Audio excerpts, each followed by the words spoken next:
आजिर पवित्र साधुवाणी कार्यक्रम को आपण मानक स्वागत। आज्ञा आजिर साधुवाणी महत्व कवि केडे सुंदर कथा लिखिचंती। भाव को निकट हरि अभाव को दूर, भाव बळे बंधा हेले भक्तर ठाकुर। भगवान निजे कहिचंती मु धन चाहे ना, जन चाहे ना, सुना चाहे ना, रूपा चाहे ना, हीरा चाहे ना, मोती चाहे ना, माणिक्य चाहे ना, मु जदि चाहे केवल एतिके चाहे, मु मन चाहे, धन नुह, मु धनर प्यारा नुह, मु मनर प्यारा। मते मनटा दे दियो बास सब किछि ठीक हे जी। आ भाव भक्ति जोठी मु सेठी थाए, सत्य जोठी मु सेठी थाए। सत्य लोक प्रतिष्ठित ए न्याय रे वास्तव कथा है गया। छोट छुआ माने प्रार्थना बेले कौन पढ़ती?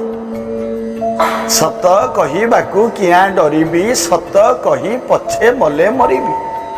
तेणुक सत जोठी भगवान सेठी, आ सत जोठी थाए से लोकर भाव सेठी थाए एवं भक्ति मध्य थाए। आज्ञा गोटे छोट कथा कहूँ आपन को। जने राजा थिले ताको ना होची सत्यव्रत। नाटा जेमिति कामटा भी सेमती। जने लोकर ना बलराम हेइथबो किंतु एमती हलुथबो, पवन जोर हेले पड़ी जाउथबो, ता ना बलराम हेकि लाभ गण। जने लोकक ना दान बिहारी हेइथबो किंतु जीवन रे टंकाटिए काकू दान करनथबो, ता ना दान बिहारी हेकि लाभ गण।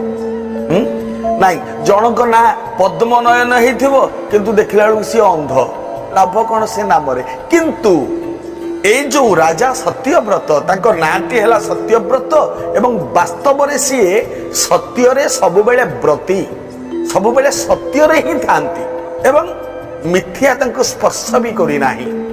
ए जो राजा देखंतु दिने हठात प्रभात समय रे ए राजा देखिले केही कुआडा नांती। राजा सिंहद्वार बाटे सकाल सकाल भोर भोर समय जने अपरूपा सुंदरी स्त्री लोकटीए राजप्रासाद भितर बाहरी की चली जाउची।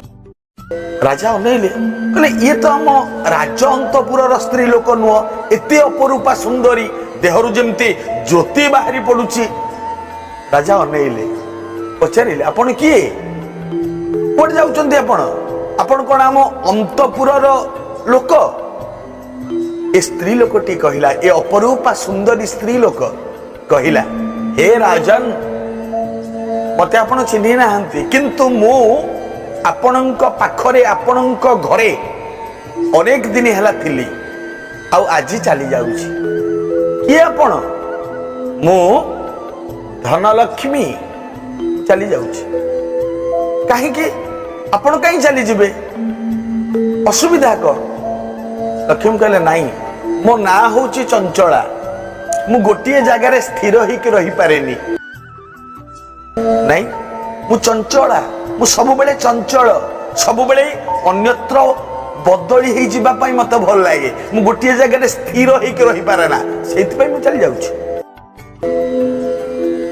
ठीक अछि, आपन को इच्छा मा मु तो किछि कहि परिबिनी ना। आपनकर इच्छा थिला, आपन मो पाखरे रहितले। राजा सत्यव्रत कहिले इच्छा न हबो न रहिबे चली जिबे, मु मना करू। प्रणाम चली गले। धनलक्ष्मी चली गले। जितेबाला धनलक्ष्मी चली गले, ठिया होइचंती राजा आउ जने उज्ज्वल पुरुष तांको पछ पछ जाउचंती। तांको पचारिले आपण किए? ए उज्ज्वल पुरुष जनक कहिले मु दान, मु काई रहिबी?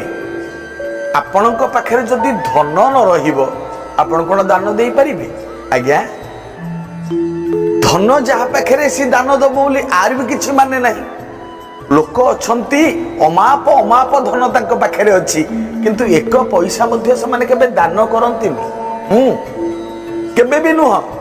कहीं की धन पवित्र दान की, धन पवित्र हुए दान कले। मन पवित्र हरि भजन संग, मन पवित्र हुए प्रभु का भजन कले। तन पवित्र सेवा की, आम अंग पवित्र हुए। आम जदि अतिथि ब्राह्मण गुरु देवता एमानकर सेवा करिबा, ताहा आम काया आम तन ये पवित्र ही जाए। ओ तो त्रिविधि